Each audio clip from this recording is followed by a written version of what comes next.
এরকম আমরা যারা দুনিয়াকে নিয়ে যত বড়াই করি, পৃথিবীর মধ্যে যত মানুষ এই দুনিয়া নিয়ে বড়াই করছে, কেউ এই পৃথিবীতে বেঁচে নাই, সকলেই ওই কবরে 3.5 হাত কবরের মধ্যে চলে গিয়েছে। যে সন্তান, যে ছেলেদের জন্য আমরা লালন পালন করতেছি, দেখবেন এই ছেলেরাই আমাকে 3.5 হাত মাটি দিবে না, 3.5 হাত মাটি আমাকে আমার সম্পদের মধ্যে দিবে না। এরকম অধিকাংশ ঘটনা হচ্ছে। বাপ মারা যায়, নিজের জমিনে বাপকে শোয়াইবে, ছেলেরা চায় না, জমির দাম কমে যাবে, কি করে ওই গোরস্থানে রেখে আসেন।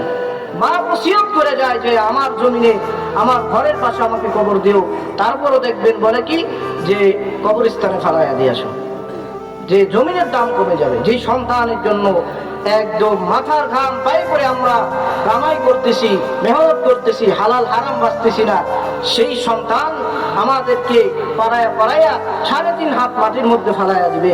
অতএব ভাই, এই দুনিয়া ক্ষণস্থায়ী, আমরা এই দুনিয়ায় চিরস্থায়ী কেউ থাকবো না। আমরা এই দুনিয়ায় কেউ থাকার জন্য আসি নাই, আমাদের সকলেরই মৃত্যুবরণ করা লাগবে। এজন্য আমাদেরকে মরার জন্য প্রস্তুত হতে হবে, আল্লাহ ওয়ালা হতে হবে, আল্লাহকে চিনতে হবে, নামাজ পড়তে হবে, রোজা করতে হবে।